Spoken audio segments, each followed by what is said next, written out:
Okay, really sorry for the delay, guys. We're in a new room. Next month we should be in the same room, so I do apologize.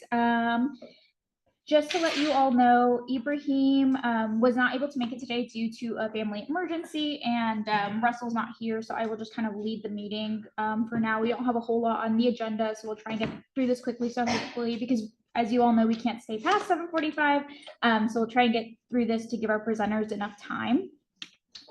So just a couple staff updates to start off with. We do have a new D5 rep. So Randy was appointed by Council Member Johnston at Tuesday's meeting. She still needs to take her oath before she's a full voting member of the board, which should happen before next month's meeting. So we'll have that spot filled. And I think that's the only update I have. Ethan, did you have anything? The council approved an application to a 8 resilience cohort for us to apply for that. So we'll see if we get accepted or not in February. So I think at the next meeting we'll be able to update on if we were chosen to participate or not. So that cohort's going to be end result will be making a blueprint of projects that we can try to lessen the impacts of heat on the Wichita community. And it comes with a $10,000 stipend to use on either of those projects or other related expenses, but project based. So not very much now, but it does hopefully push us towards. How many trees can you buy with $10,000? Well, and it would also be a good chance to look at other projects too. You know, trees. I think that was a good idea. And other options as well. So that's it from council there. Is the survey link later in the slide? There's a survey out right now from. Well, I don't think it's Health Wellness Coalition, but they were hoping to promote it. I saw them promoting it. It's a food insecurity survey, food access type survey. So I'll spread the word on that as well. But I think later in the slideshow we'll set the survey. No, I'll pull it up in a second. I'm so sorry. That was my fault. I will also be sending that out. I do apologize. All right. Okay. So board updates. This is usually the portion where we go through board members who are members of other boards, just to give a quick little update if they have anything about what their current board may be talking about in relation to sustainability. So Jessica, you're the closest to me. I'm going to put you on the spot first. Do you have an update from your board? Yes and no. I mean, we're still kind of talking about the Reparations Commission, and within that, you know, there's a lot of things that we can segue into. So right now, we're just kind of writing or waiting for it to be written properly, and you know, as city requested at council a couple weeks ago. To put through to present to the board and then to weigh in on it to the council, and then we'll move forward after that. So that's really, they have an audit, or we have an audit that is could be going out to city employees sometime. I think it's being finalized. I'm working on being finalized. And that's all. Okay, thank you. Ben? Yes. So at Transit Advisory Board, we had a meeting earlier this month. We talked about our two main issue items that we talk about every board meeting is the network plan, and that's where the buses go throughout the day. And so that's in progress. The consultant is finishing up their work, and they're going to give the final recommendations back to Transit Director Advice for implementation. And I love that. yeah. And then the update for the hub, which is the new multimodal parking garage / bus depot / place to park bicycles, securely / place to be next to the baseball stadium. They have added with the permission of the WinSers, they added a webcam to the stadium, which looks at the construction site. And so now there will be a live webcam that you'll be able to go and just without having to travel over there, see what progress that's been made so far. Right now, it's still like infrastructure groundwork, so like super nerds love that stuff, but there's not a whole lot to see. So that's what you can see in the webcam right now. I was just by there a few weeks ago, and I'm like, this has got to be it. Yeah, Because I it's came from one direction, I'm like, oh, the street closed. Yeah. So, yeah, I went around and it's pulled over. basically the Stop. stadium's there, and just west of the stadium where there was a gravel parking lot that a lot of people parked, but wasn't an official parking lot. That's the way. Off the Sycamore, right, yeah.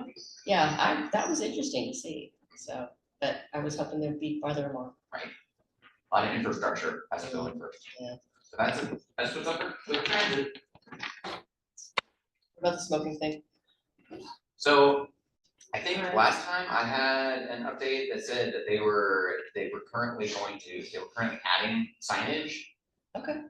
And so that is still in progress, to my understanding. The actual like enforcement mechanism is unclear. If someone refuses to leave, if they're asked to move along. From another writer? Staff, Staff, oh, because from it, on the bus, yeah. not in the shuttle. yeah, because it doesn't have like the full, like a transit policy doesn't have the full weight of like city ordinance behind it. And when Kansas did their because Wichita had a non-smoking ordinance way back when, way before the state had anything. And then when the state implemented something, to my understanding, then it overrode the city ordinance, and the city ordinance never really got updated per se, and so it was never really in effect anymore. And so the state law just says 6 feet away from entrances. So there's a conflict there. And so that's why it wasn't clear that there was a real enforcement mechanism if somebody's being a real butt. So far, they haven't had anybody be that way. Hopefully nobody will be, hopefully it won't be an issue. Yeah. I hope. Moving on. Thank you, Ben. Yep. Nathan, do you have anything from Park Board? Parks and Rec, we're working on a blueprint, a master plan, if you will, a master plan blueprint, if you will. What is the city of Wichita missing? What are we needing? And just as an example, all our public golf courses are west of the river. We have very little large complexes besides Stryker east of the river. As Wichita is growing, how do we make sure we maintain recreational opportunities throughout? As well as there is for your tree planting, Parks and Rec does have a fairly robust tree planting, but it's also city of Wichita doesn't necessarily want this to turn into densely thicketed woodlands. How do we maintain appropriate tree count and healthy tree numbers? Well, woodlands would be good. Well, there is a thing, because I'm working on another project in another county, where you can have too many trees per acre that you're sucking up too much water, that then when there's a drought, you kill massive amount of trees. It's just one or two. So looking at those, personal recreation, with a couple nonprofits on some park improvements, and even cleaning up a wooded mountain. What used to be a short grass prairie that has turned into a weed patch. You can see the trees, how to bring it back to the short grass prairie. They have a thing that you can drive through and find it. Oh, this will be all. Yep, tree shears, tree holders, forestry blades. This will probably end up about 30 kids with saws running around. Hopefully it will knock all the seeds off. And then you won't. That's the problem with those things. They're so prolific. She's anxious to keep going. Sorry. I don't have anything. Okay, thanks, Randy. Okay, thanks, Nathan. Scott or Cindy, do you guys have anything from your boards? I don't have anything that's happened in the past month really that I could update in regards to planning commission. Thank you. Okay, no problem. Thanks, Cindy. Yeah, the Stormwater Advisory Board just met the 13th of January, and the city staff provided an update on the offsite BMP program. they ended up notifying that they spent about $43,000 on funding no-till farming practices in Harvey County to reduce sediment in the river and to improve water quality in Sedgwick County. They also that work was done in conjunction with about 1,800 acres of permitted development in Sedgwick County. So this offsite program mitigates for water quality outside of Sedgwick County, but it's been a success. It's been well received, and they also talked about a gift policy since it was the end of the year. So, but that was about it. Okay, thank you so much. I think that's all the board members we have on other boards. So Ibrahim's not here to give an update. So we'll leave that off. And then we did meet quorum today, just barely. So we have the December minutes. Did anyone have any corrections or edits or comments about the minutes?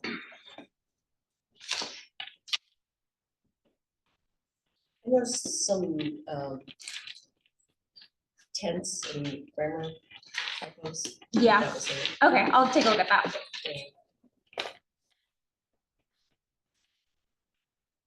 Would anyone like to make a motion to approve those minutes? Okay. Is that, okay, I'm gonna count Nathan. Is there a second? Then like we all second. Any further discussion? All right, all those in favor? Aye. All those opposed? All right, motion passes. Okay, cool. So next we have the Heartland Environmental Justice Center here to present, and we have two members who came to give us a presentation. So I'll let them introduce themselves. And if you want to come over here, it should be loaded next.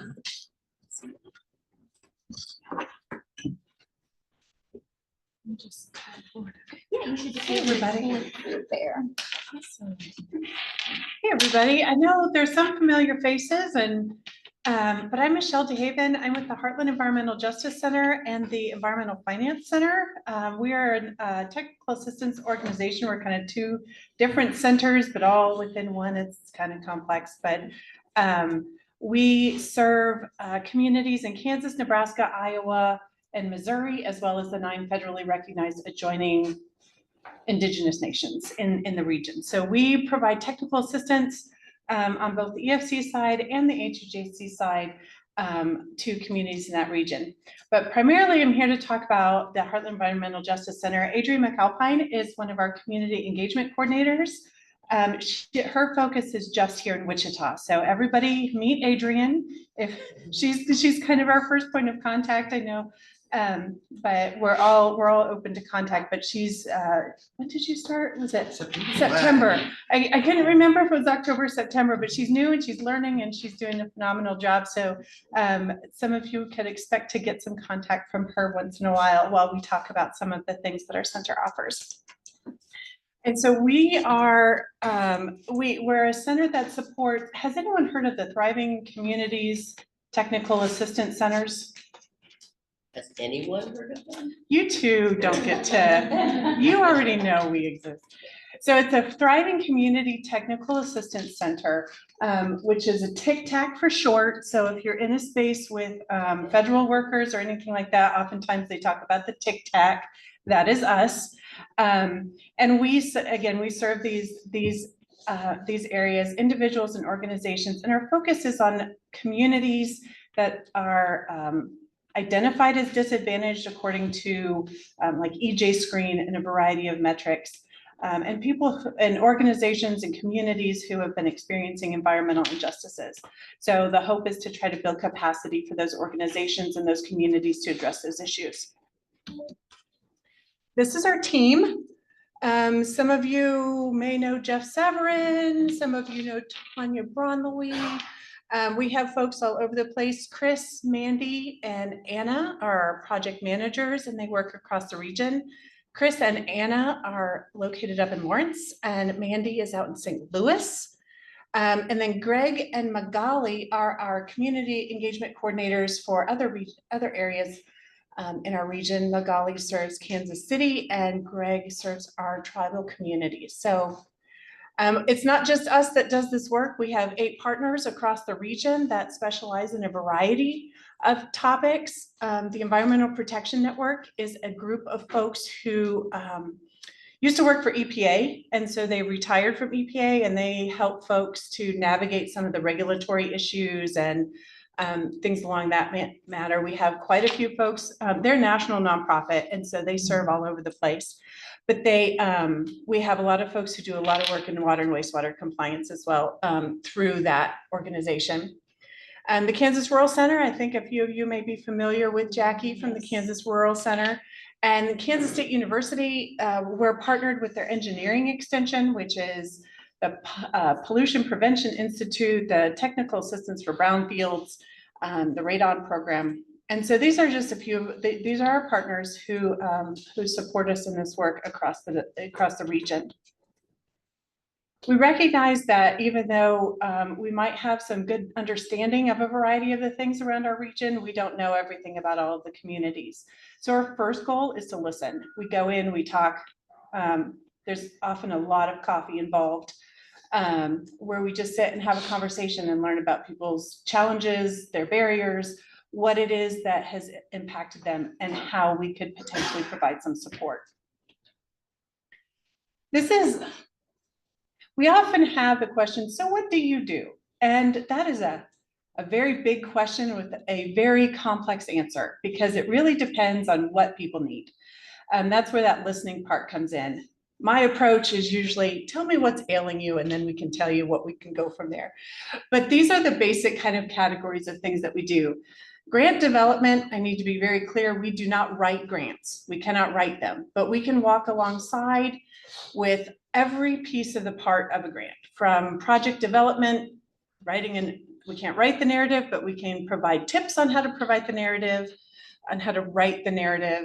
We can help with budgeting, we can help with partnership development, coalition, we can even help with post-award things. So if you get a grant and need some help with reporting and management of that grant, we can help with that too. We do a lot of education and outreach, so something very similar to this, as well as very targeted topics, whether we're talking about brownfields, vacant lots, indoor, outdoor air quality, all different kinds of topics. There's that project planning and budget development, technical expertise. We have a whole network of partners. We have the Community Engineering Corps, which is a group of pro bono engineering that provide pro bono engineering reports for communities that might need them. And then that network and coalition building as well. So what's it like to work with us? So you can go to heartlandej.org, and there's a request assistance form where you would supply us with a little bit of information about what your needs are. Then somebody is assigned to you. It could be, oftentimes it's based on what it is you're asking for. There's, each of our staff have a variety of specialties and interests and capacities. So depending on what your topic is, you'll be assigned. If you're here in Wichita, you'll probably get Adrian or I, because we live here in the city. But if there's something that we aren't able to navigate, then we share that with our partners and our staff. Then we have a phone call or a Zoom call, or we meet up or something along those lines and talk about your project, your goals, what you need help with, that kind of a thing. We develop a work plan. It is not a contract, but just kind of a document that helps us all stay accountable, because we got to work together on this stuff. So what is it that you need us to do? What do we need you to do? Because we are limited, especially like that grant writing piece. We can't edit a document if you don't write it. So just kind of what it is, who's doing what, so that we can maximize our time and make sure that we get the best of service to you. And then we implement. Once we have that figured out, we're like, okay, this is what we're going to be doing. We start working on it. I can promise you that the first round of work plan, or here's what we're going to do, will change. Because as we move through projects, sometimes we realize maybe this isn't quite the right route. So that's why, again, it's not anything contractual or anything like that. It's just a way for us to interact with each other. There's a variety of ways to stay in touch with us. You can sign up for our email list. If you go to the website heartlandej.org, there'll be a pop-up that will ask you to sign up. You can learn about us on our website. We have Facebook and LinkedIn, Instagram, I think. I should know that. I'm pretty sure that we do, but it's not on here. Or you can call Adrian, you can call me, or email. I have a few more slides, but I want to stop there to see if anyone has any questions just about our center as a whole. I don't know how to check online. Are they gonna, is that up here? Yeah, usually they just kind of mute themselves. How many are here in Wichita at the WSU? Is that, how many are here? How many? People are, I guess, operate out of the Wichita location. It's Adrian and I. Oh, that's it. Yeah, Oh, okay. yeah. Well, Michael Webb, I'm sorry, I take that back. Michael Webb is our grant specialist. He lives here in Wichita. Okay. But he has a very specific task. He does our funding research for us. And then, Isn't, yeah, Tanya's here. Tanya Braunley is the director of the Environmental Finance Center. So she's the director of everybody. And she does some work with us too, but she's primarily administrative at this point. But she is here in Wichita. Tanya Leslie is in Kansas City. She's our marketing person. Oh, Jeannie DeGrasse is our grant specialist and admin. She is amazing. She lives in the area. She works out of Wichita State. How are you projecting to help Wichita? In what way? I'll apologize, my background's military. Why is it important that you're briefing today? What can we expect to get from you? What are you hoping to get from us? What's the purpose of this? So I'm here because we were invited. But no, it's the next few slides I have is about a funding opportunity that I think everybody here and throughout the city of Wichita needs to be aware of. And I think that's going to be a good part, as well as how to try to encourage the city of Wichita to take advantage of this, but it's also available for nonprofits and other organizations. So basically, I guess the short answer to that is there's some funding I'd like to tell you about. Does that help? Absolutely. I will say, I think you guys presented to the bicycle pedestrian board as well, or Adrian had met Russell, and that's how we were connected, and Russell thought it would be a good idea for them to present. We have worked with you guys in the past. They helped with that CPRG application that we presented to you, that unfortunately we did not receive, but Michelle was able to help us put some of that together, so. And I know Ethan and Jeff have emailed a couple times, and I owe you a follow-up. I think there's a couple folks on here I owe a follow-up email to, but yeah, so just trying to stay connected to everybody. I know there's some new faces and make sure people know who we are. And I'm a board member on the Wichita Bicycle District Mhm. Advisory Board. And I should say that for our services for disadvantaged communities who are identified as disadvantaged is free. It is no cost. There's just certain metrics, and because Wichita is large and there are a lot of census tracts that meet that, when we talk about the city of Wichita as a whole, it's something that we support, whereas even if it was individual organizations, that would probably have to be looked at on an individual basis, but. No. Other questions? I got a question. Yes. So is your guys, who pays your guys' salary? Is that grant? You guys, that's all grants? Yeah, we have a federal grant that's part from the Environmental Protection Agency and part from the Department of Energy. That was funded through the IRA, the infrastructure. I have infrastructure in my head. The Inflation Reduction Act. Thank you. And so we're under contract with them for that. Is that something you have to re-up each year, or is that? It's a 5-year. 5 year? It's a 5-year contract, yeah.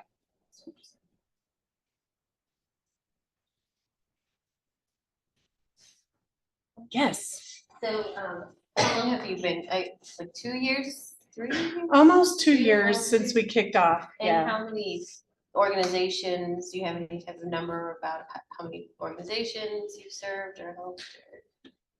projects we can look at? or I anything can like look that up after I'm done. But that's a really hard question to answer. I think our total center is we've helped 100 and I want to say 17 separate organizations across our region, but that I'm not promising that information. I need to look it up. And any specific numbers for Wichita? Well, we've worked with the city of Wichita. I've worked with a couple organizations up in Northeast Wichita, a couple community members who are just kind of getting started. So a couple up there. One of our partners, the Climate and Energy Project, they're working in Oaklawn down south, and we're kind of partnering up with them a little bit on some of that. So yeah, a lot of just kind of Workforce Alliance, yes, the Workforce Alliance of South Central, we provided tech, have you all heard that they got a new jobs training grant for brownfields? We provided technical assistance to them to get that grant, so that was a big win. Yeah. One of our first TAs, we've been working on that for quite some time with them, and so that was awarded. But yeah, which is very exciting for Wichita, because Wichita's never had that grant opportunity, so. Yeah, and the EPA came here. Yeah, we had national folks, like it was a big deal. So really happy that that's come here, and Workforce is gonna help build it. And there's opportunities in there for more partnership development, so more and more people can learn about that and write for that grant and just really build some job development here in Wichita. So really excited. How much was that grant? It was 470. 499,700 and something. It was like this much shy of $500,000.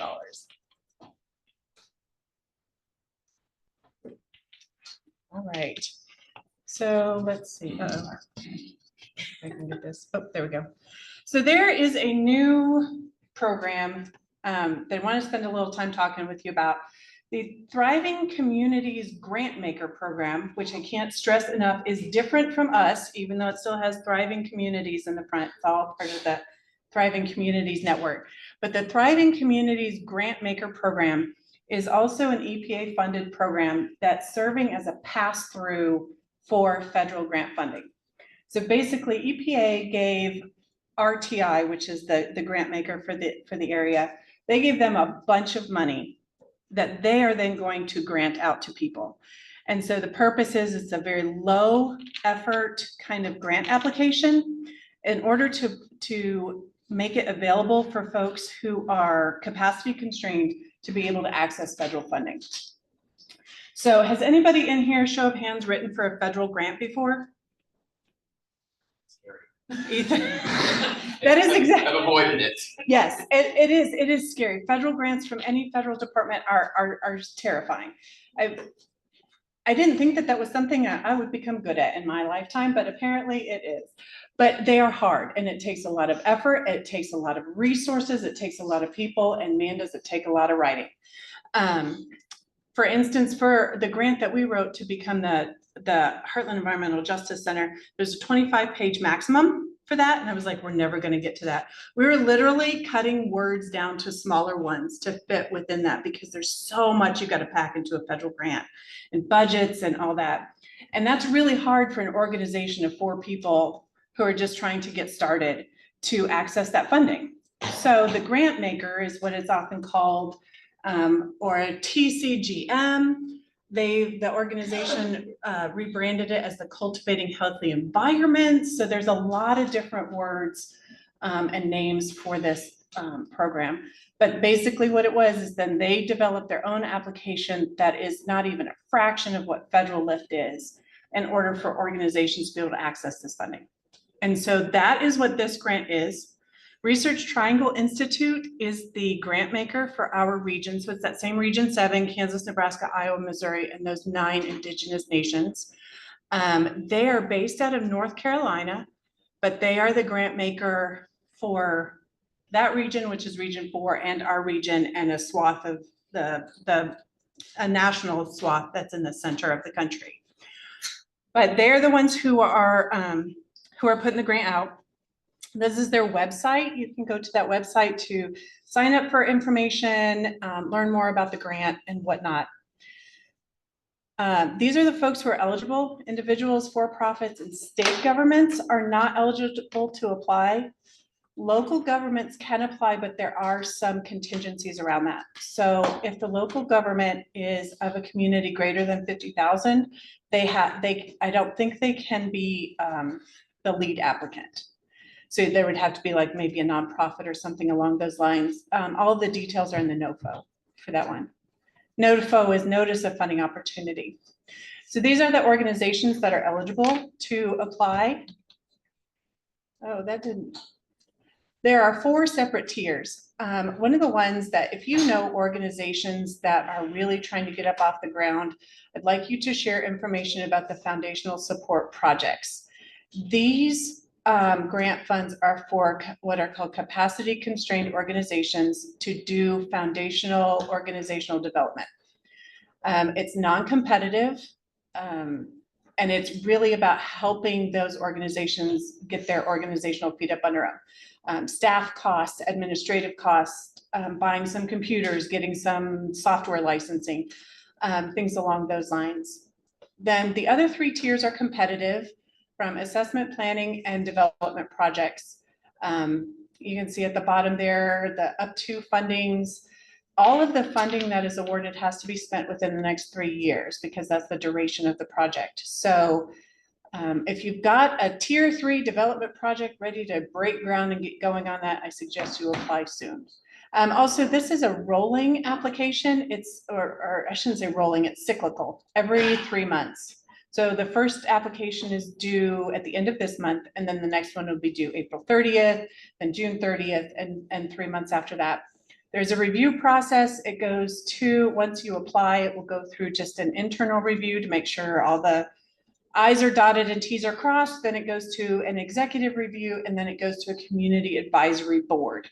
If you are interested in participating in community advisory board, you can go to their website. And there's a place where you can learn more about participating in that.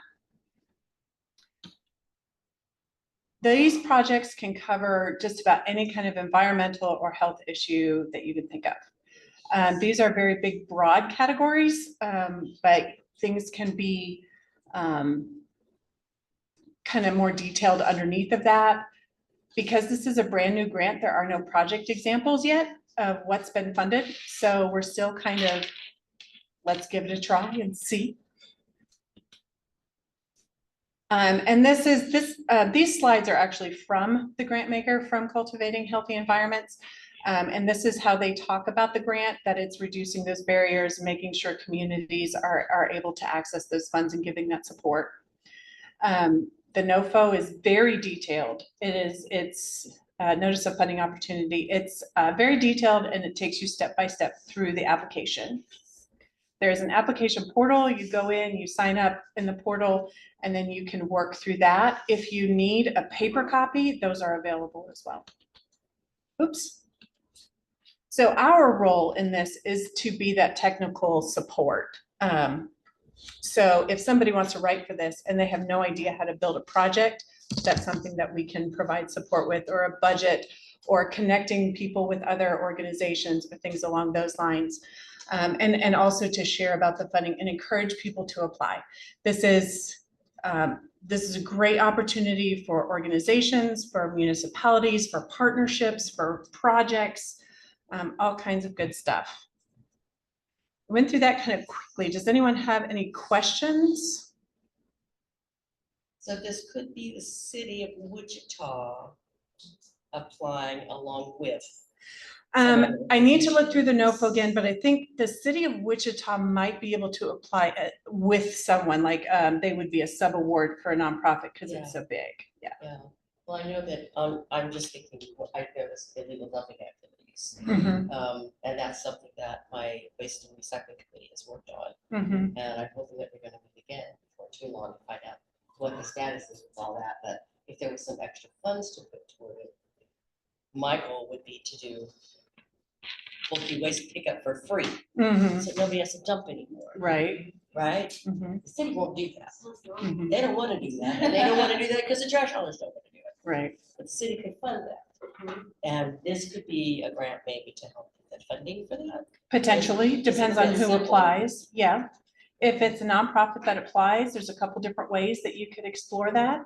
If a nonprofit applies, then maybe you would contract with Waste Management, but that's then a contract. Or you could potentially sub-award with the city of Wichita to run a pilot, or sub-award with another, or partner with another nonprofit organization. Yeah. I'm just thinking maybe Sierra Club, because we have a 501(c)(3). Potentially, they could potentially apply, yeah. Is it possible, can you send out like this PowerPoint? So Sure. I have some of the details that I can share. Yeah, I can send it out, and if you're okay with it, I can post it on the sustainability website. Let me send you a PDF version. Okay. And it'll have some links in there so people can just click right in there. Great. Okay. Would that be okay? I'll send it to you tomorrow. Okay, sounds great, thank you. Yeah, that'd be wonderful. Yeah. Any other questions? One of the things we want to point out is that for the different tiers, there are a lot of organizations that are trying to figure out how to maximize this funding. So asking if we can start by applying for tier 1 and apply for each tier. It's our understanding, and at this point, what RTI is telling us is that organizations may be able to apply for each of those tiers to build a full project. So say you want to do some illegal dumping project, but you need to do some assessment first, then potentially you would be able to write for tier 1, do that over the course of 6 months or so, do your assessments, then maybe lead into planning, and then maybe development. The challenge with that is that you'd have to keep those first 2 tiers pretty tight, because the end date, the last application for tier 3 is October of this year. So that could be cutting it kind of close, because those have to be spent in 2 years. But they're indicating to us that there will be ways that the same organization could apply for different tiers of funding. But the final ruling on that will come from the community advisory boards, and they are not seated yet, so. Any other questions? All right, well, if you do, feel free to reach out to Adrian or I. Lisette has my contact. I've got cards too if you want them. Thank you. Thank you. Thank you guys so much. If you'd like to stick around, feel free in case anyone has questions, or I understand if you have to get out of here and I can send out your contact information if need be. Okay, so next we have the subcommittees discussion. So earlier last week, I think it was last week, I sent out a sign-up sheet for some of the committees that are already existing, and then some of them that wanted to be added. I know Ibrahim was kind of spearheading 2 of the new committees that he wanted to form. So I wanted to kind of bring up this discussion item because it was on the agenda. We can kind of discuss it, and I can go through who has signed up. I will say it was only Lori and Ben so far. I wanted to discuss first. Before I put my name in. Yeah, for sure. So let me pull up the sign-up sheet real quick.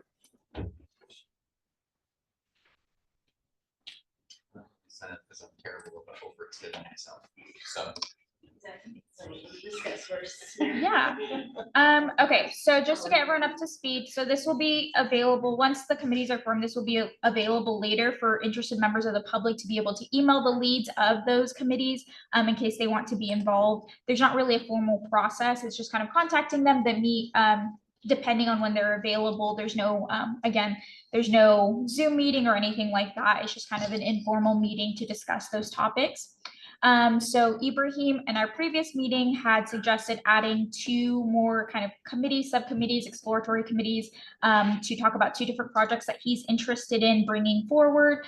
In addition to that, we have a few existing committees from, I believe, maybe when the board was formed. And this is Energy Efficiency and Renewables Committee, Green Space Committee, Transportation, Waste and Recycling, and Water Committee, Community Engagement and Education, Economic Development, and Economic Development Committee. So a lot of these boards had leads that are no longer kind of on the board, and I had some old contact information I'm assuming was outdated for some of the public members. So we thought it would be a good idea to kind of start from scratch to see if those committees should still be active, if any of the SIB members want to take some of those on as leads, or kind of how to move forward with the committees, I believe is kind of what the discussion is currently.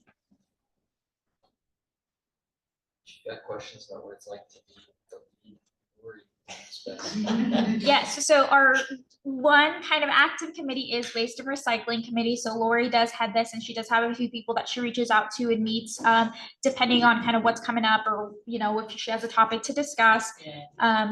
The last one I saw active besides Lori's was Transportation by someone who's no longer on the board. So there's no one really else who's taken the lead to any of these other committees, which is why kind of the discussion topic of, should we keep all the committees? Should we disband some of them, or how should that work?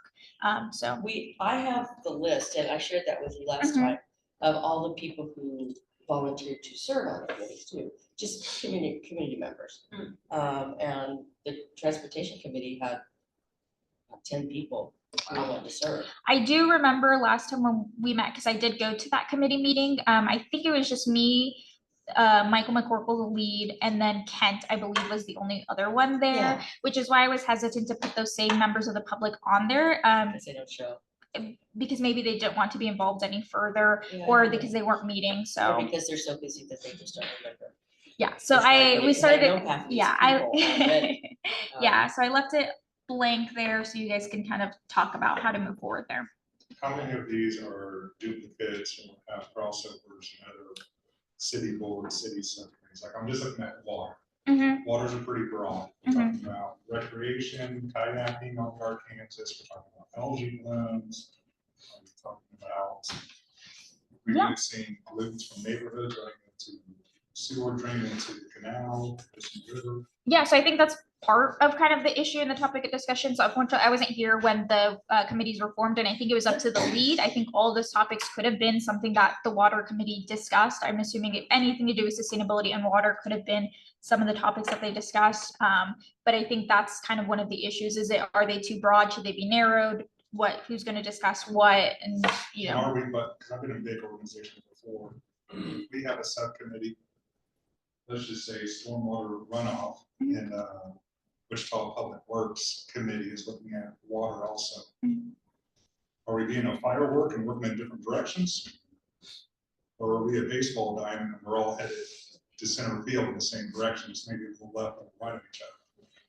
So I think the original intention of the committees was to kind of start smaller discussions, do some research, and then bring that up to the board to bring it up to the council. It would be kind of separate of what the city is doing. If you did have any questions about what the city is doing, Ethan and I would be happy to track someone down who could answer that.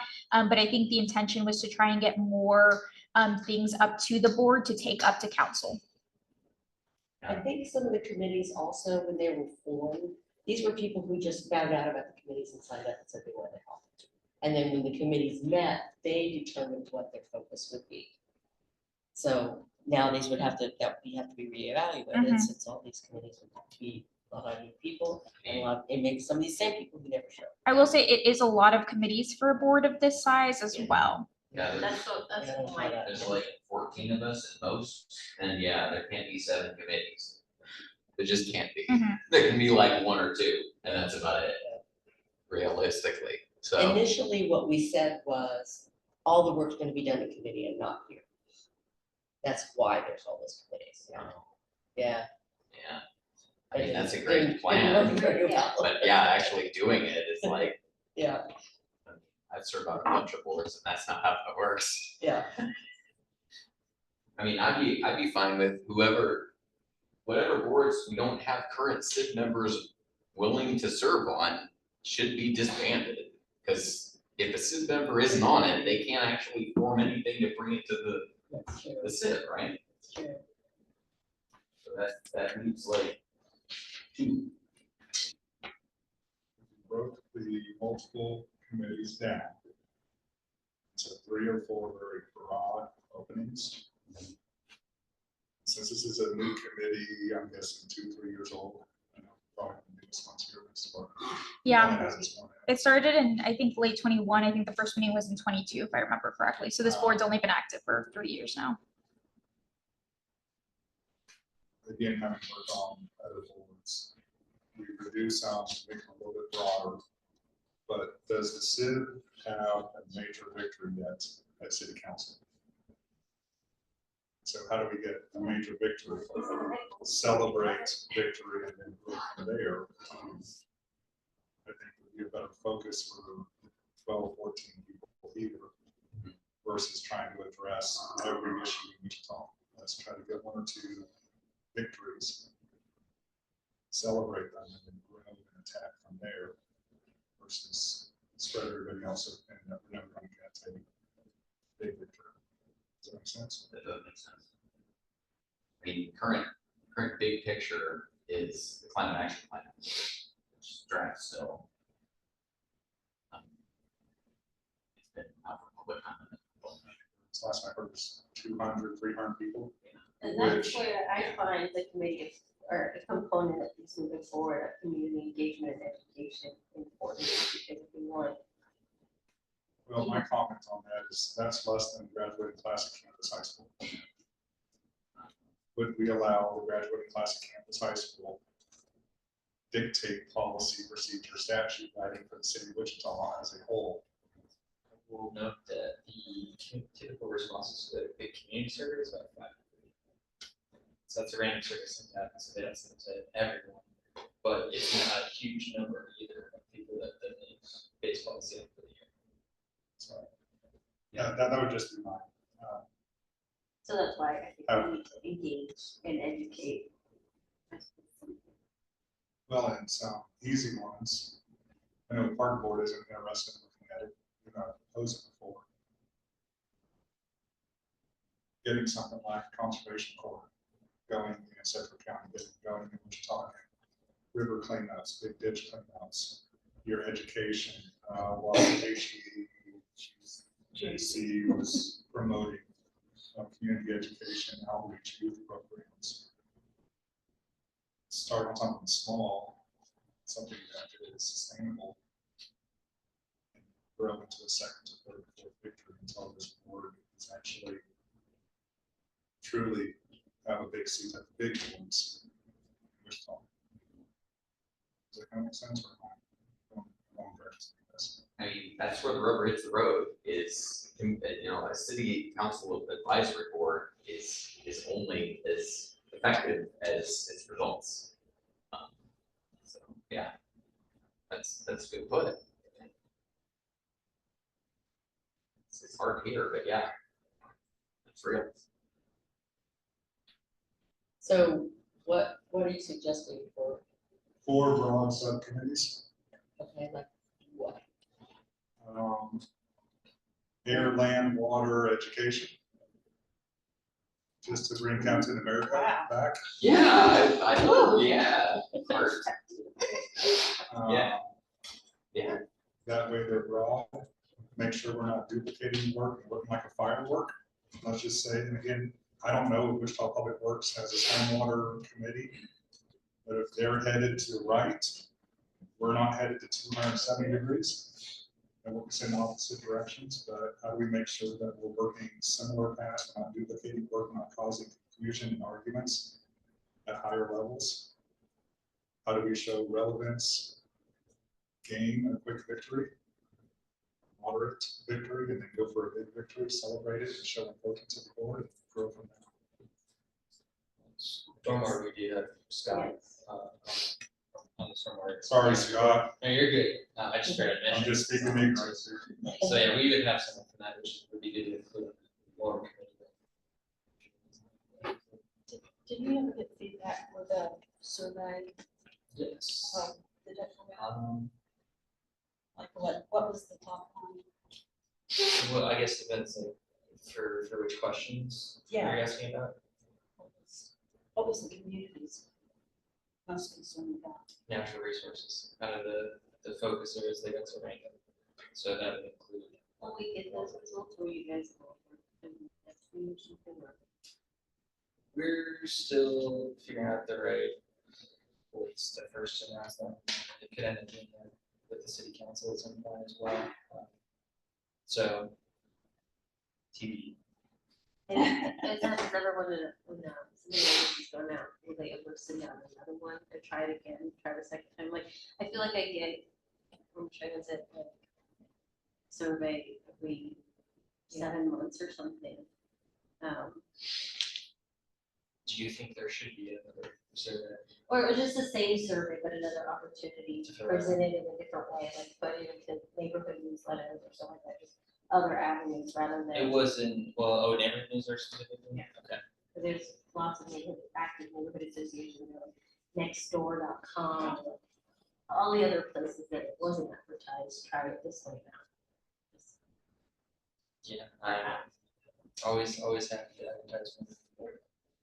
That everyone in the city will admit that there isn't really effective ways to reach the masses, to like get engaged or to, and, you know, It usually requires a first step from them to reach towards it, and there's not a good way to reach anyone directly, but interest on that part. I think we can combine Nathan's input, my input. And I'm not trying to steer it. no, that's, I appreciate, but I'm thinking, yeah, as far as subcommittees go, one, we need a city member to actually be on it for it to be at the very least effective. They're supposed to be the chair, I think, of the board. And two, it needs to be less of them, it needs to be broader based. That's a good start, is, you know, earth, water, fire, heart. Land. what's land, happening? air, water, and education. Yeah, Something like that.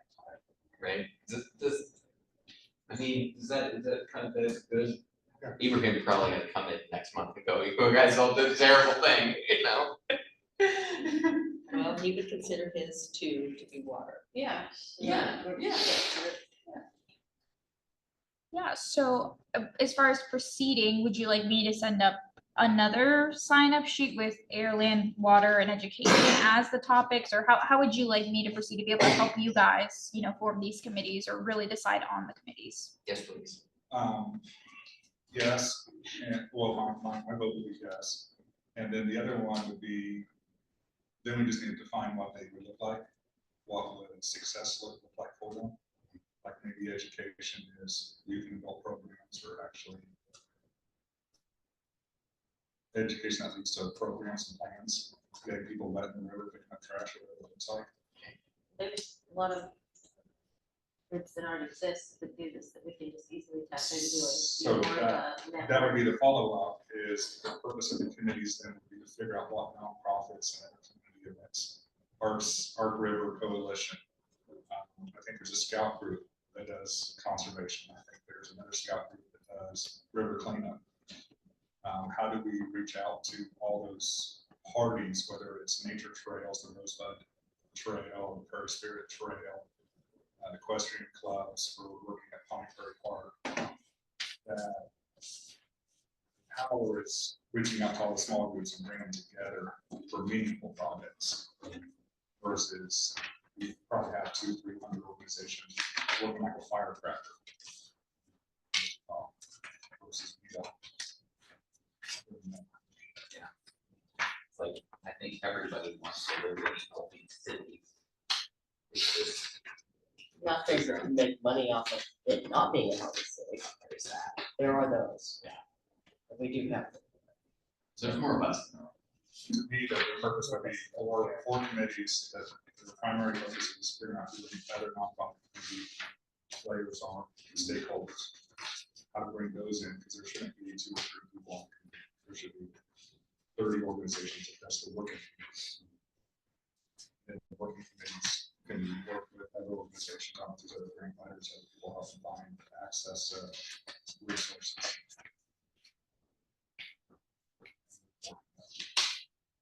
So we're all gonna be told to shell. Well, no, because I've been in lots of phone calls to the Kansas Conservation, the Kansas Grazing Alliance, and there's other organizations out there, arborists, forestry services. But we don't call forestry service for water projects, issues on the land.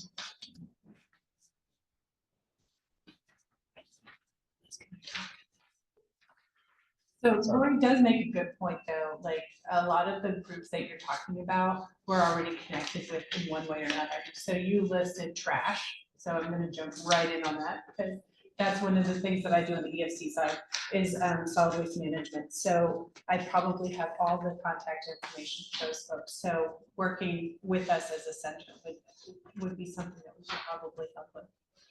And that way, we figure out what nonprofit should write the grant or push the grant for Wichita to benefit, because Wichita probably is not going to fit under the parameters. I'm not saying we're working this under the table or doing it. No, it's about can't do supporting and something uplifting Wichita organizations. I'm- Yeah. But we figure out the right ways to do this so that Wichita's a whole benefits. Right. Whatever portion you're talking about, what if you just do water, then there's always an education. Oh, absolutely. And education kind of be the Yeah, overbroad yeah, because you always need to educate. or a Venn diagram Yeah. with education in the center. I like my spreadsheet, sorry. So we just need to get Ibrahim on board next month. Yeah, I will be emailing him. I'm in Manhattan all day tomorrow, but probably Friday with the synopsis kind of this conversation, because I know he's especially interested in it. But moving forward, I can send out a new spreadsheet. I'll just add another sheet here, and maybe workshop the names, because as you mentioned, education, I think might go into all of the committees. So trying to get it down to 4, and then you guys can sign up. And I think that's when you'll be able to actually vote to form those committees, after we get someone to sign up to each one. If we can't get a sit member to sign for a committee, it can't get formed. Or even a member at large on the board. Before I move on to public comment on this item, were there any other board members that had any comment? Okay, any public comment on this item? I do have a question. You were talking about the survey. So you had the original, what was the total that came in? I have to check and ensure, but I believe it was Rough estimate, 30. 330. Now, what was the percentage, yay or nay? Was it? There was no question that asked, like, are you in favor of this plan? So I wouldn't want to try to interpret people's answers directly in that way. To give an example, one of the questions would be, what are your top 3? And then there were maybe 9 options. I mean, you would think out of the whole survey, it kind of give you a general idea is, should we move forward with this plan or nix it? Yeah, that's what we're talking about internally right now. I will say the survey was also kind of to gauge people's interest on different items of sustainability and not necessarily about the plan itself. It's more what went into the plan and not should we have a plan or should we not. That's why that question kind of wasn't in there either. Okay, awesome. So moving on to the next item. I guess I just want to make a comment real quick, about forming these subcommittees, and then it's really easier to break down the data that we already have from a City of Wichita Sustainability Initiative study, and it really breaks it down to easily implement in those areas, and so we have, I think we've got a good roadmap, you know.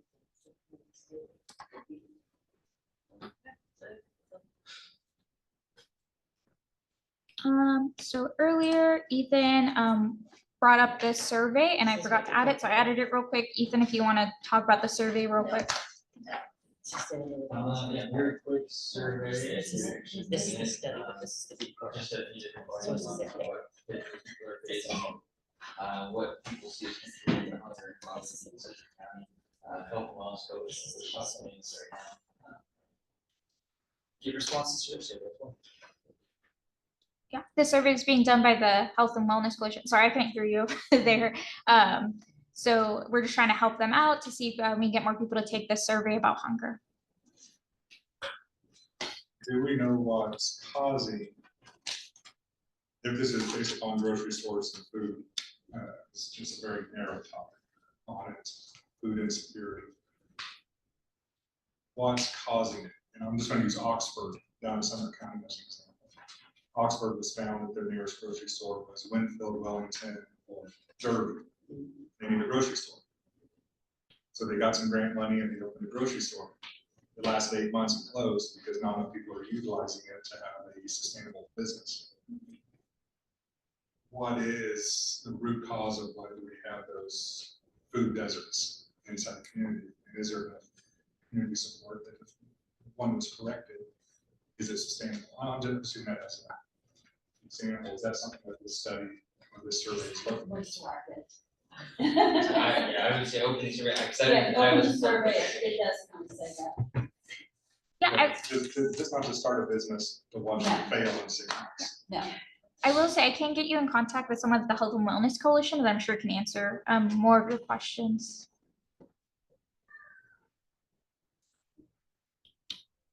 Okay, this is the final part of our agenda. So we have public comments. Everyone gets an opportunity to make a comment on anything relating to the Sustainability Board, and you do get 5 minutes. And then after your 5 minutes are up, the board can choose to respond or not if they'd like. So the floor is open. We finally have time today. So let me look. We have about 15 minutes if anyone would like to speak.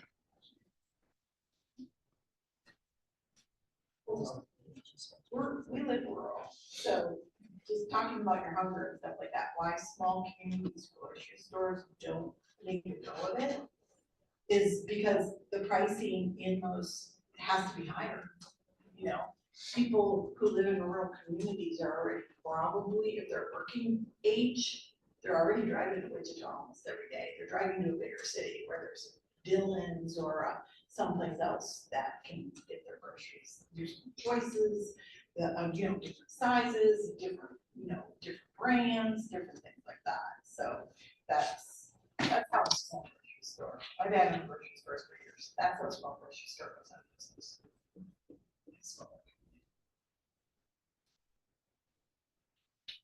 Thank you for that. Would anyone else like to have a time for public, or does anyone else have a public comment? Okay. Okey-dokey. Just a little closing things. We do have our meeting next Wednesday. It will be in our regularly scheduled room. I do apologize. They had a library event and they stole the room from me. No, they reserved it earlier than I did. But we will have it next week upstairs, same time, 6:15. It will be the last Wednesday of February, so the 26th, getting a little bit over a month, just to keep you guys updated.